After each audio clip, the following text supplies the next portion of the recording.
ఆ తొలి వెలుగు ఆ దొంగ ఛానల్ మా రఘుని మెడబట్టి దూకిన ఛానల్ అట్లా టీవీ నైన్ ఒక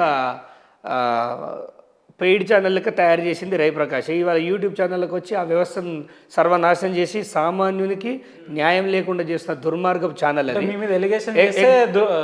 ఏనండి అలిగేషన్ ఏమున్నది? అలిగేషన్ అయిపోతుందా? ఇప్పుడు మిమ్మల్ని దొంగ అంట, దానికి అంటే సోర్స్ ఉండద్దా?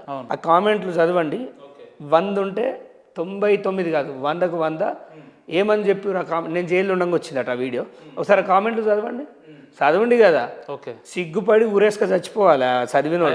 నా భార్య పేరు మీద ఆస్తులు అంటారు కదా, ఆడు మొగుడైతే ఇమ్మనండి. ఇంత ఛాలెంజ్ ఖచ్చితంగా. ఒక్క ఫ్లాట్, ఒక 2 బెడ్రూమ్ కానీ సింగిల్ బెడ్రూమ్ కానీ ఆమె పేరు మీద ఉంటే నేను రాసిస్తా. మీ ఛానల్ ముందే చెప్తున్నా, మీ ఛానల్ ముందే. సరే అన్న, మీరు ఏం చేయలేదు, మీరు ఒక ఆస్తులు లేవు, ఒక స్థిరాస్తులు లేవు, ఏం లేవు, ఇన్ని వందల కోట్లు, లక్షల రూపాయలు, కోట్ల రూపాయలు ఎట్లా వంచుతారన్న? మీరు ఎక్కడి నుంచి వచ్చి మీరు ఒక్కటి ఆలోచిస్తలేరు. ఎన్ని వందల కోట్లు వంచిన? నేను 10 కోట్ల రూపాయలు వంచిన, 10 కోట్ల రూపాయలు వంచిన. ఎన్నేళ్లలో? ఈ 5 ఏళ్లలో వంచిన. ఈ 5 ఏళ్ళు ఎవరు కనిపించలే. 10 కోట్ల రూపాయలు అంటే ఏదో 10 రూపాయలు అన్నంత ఈజీగా చెప్తారు మీరు. అరే నాకు వచ్చింది, నాకు ఇవాళ 100 రూపాయలు లాభం వస్తే 50 వంచిన. నేను స్టాక్ మార్కెట్ చేసిన, సైబర్ క్రైమ్ వాళ్ళకి తెలియదు, నేను స్టాక్ మార్కెట్ చేసిన. వచ్చే సొమ్మంతా మంచి చేసుకున్నా. నేను స్పెక్యులేషన్ చేసేవాడిని, ప్రతిరోజు 1,00,000 రూపాయలు వచ్చేది.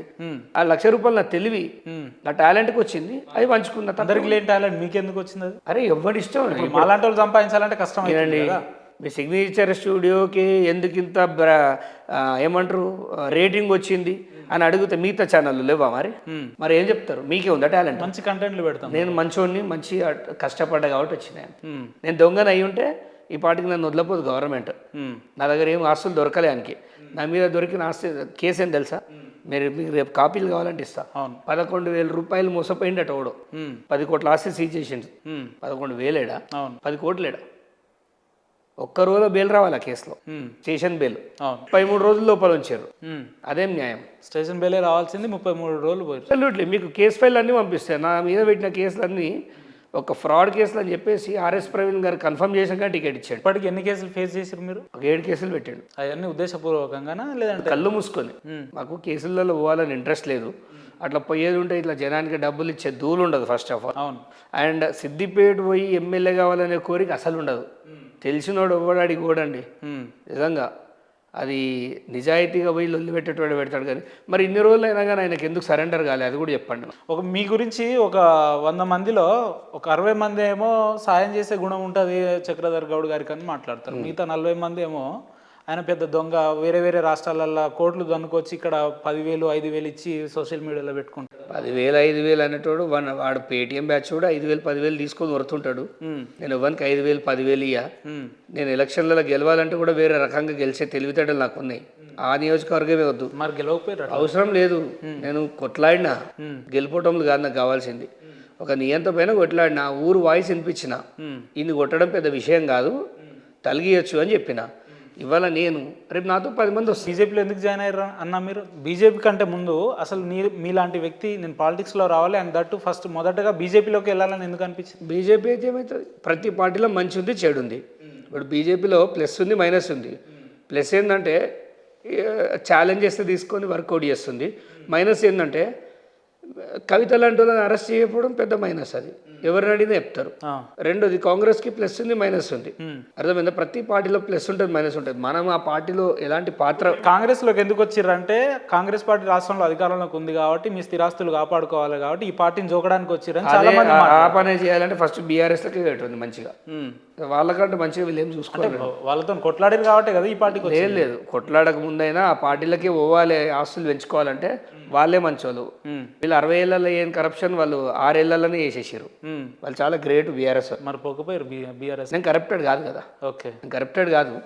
ఇక కాంగ్రెస్లోకి ఎందుకు వచ్చినావు అని అడిగితే జనానికి మంచి చేయాలన్నప్పుడు 6 గ్యారెంటీలలో నాకు కౌలు రైతు గ్యారెంటీ బాగా నచ్చింది.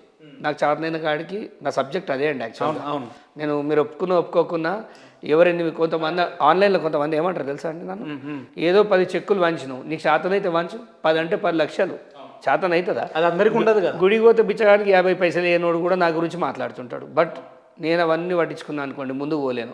నన్ను చాలామంది విమర్శిస్తారు. ఇంకా బీఆర్ఎస్ వల్ల అయితే ఇంకా అధ్వానం. వీళ్ళు ఏ కేటగిరీలకి వెళ్ళి వచ్చారో తెలియదు కానీ కుటుంబాన్ని మీదకి పోతారు. అవును, కుటుంబం ఎప్పుడు కానీ ఫ్యామిలీని ఇన్వాల్వ్ చేయదు. ఇప్పుడు పవన్ కళ్యాణ్ గారి వ్యక్తిగత విషయం గురించి ఒకటి మాట్లాడితే నాకు నచ్చలే. ఎందుకు చెప్పాలా, ఎవడి ప్రైవసీ వాడుకుంటా జీవితంలో, అవును, వాటిని డిస్టర్బ్ చేయొద్దు.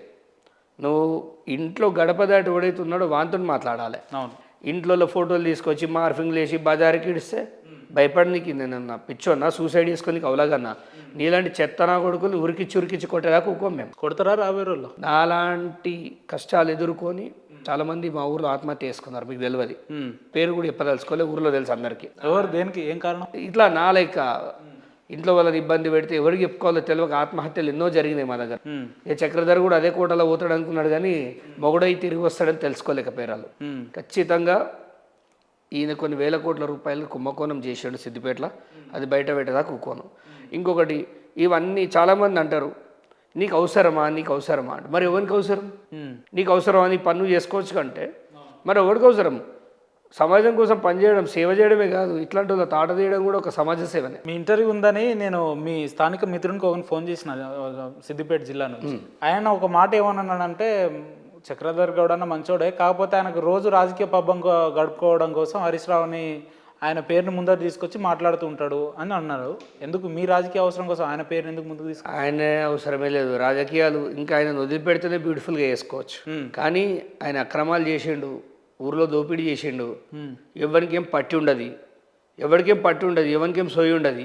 వాడు తింటాడు, మన పిల్లం, మన పిల్లలు, మన అమ్మ. సిద్దిపేటలో మీరు ఒక్కరే తెలియగలరు, మిగతా తెలివేందుకండి, తెగింపానండి. ఓకే, తెలివే ఉంటాయి, తెగింపు లేదా మిగతా వాళ్ళకి? సిద్దిపేటలో తెగింపు లేదని నేను అనుకుంటా చాలా వరకు. ఎందుకంటే బెదిరిస్తారు, భయపడిస్తారు. సామాన్యులు అండి, మిడిల్ క్లాస్ ఫ్యామిలీలు.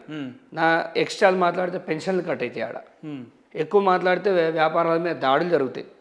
దాని అర్థం వాళ్ళు మంచోళ్ళు కాదు అనట్లేదు, వాళ్ళను చాతగాని లేకుండా చేసిండు. 18 ఏళ్లలో వాళ్ళని నిర్వీర్యం చేసాడు. ఓకే, ఇప్పుడు మనం వచ్చి ఇప్పుడు డిశ్చార్జ్ అయిపోయిన బ్యాటరీని మనం బూస్టప్ ఇవ్వడం అంతే. గతంలో బాగానే జరిగింది, మదన్ మోహన్ గారు ఉన్నప్పుడు అంతకుముందు చాలా బాగుండే. ఈయన వచ్చిన తర్వాత యావత్ సిద్దిపేటని సర్వనాశనం చేసాడు. చాలామందికి మరి చదువుకున్నారో చదువుకోలేదో నాకు తెలియదు. మా హరీషన్ అంటే ప్రాణం అంటాడు. ట్రబుల్ షూటర్ ఎవరికి ట్రబుల్ షూటర్, ఏం మీకు పారేసిండని ట్రబుల్ షూటర్. కానీ వానికి బానిసత్వం అలవాటు అయిపోయి జోక్తుండు. కానీ ఒక్కసారి మా హరీషన్ అనేటువంటి వాడు నిజంగా తల్లిపాలే దాగి ఉంటే అక్కడ ఏం చెప్తే అన్ని పైసలు వచ్చాయో నాకు చెప్పండి. నాకు అన్ని కోట్ల ఆస్తి ఎక్కడితో నాకు చెప్పండి.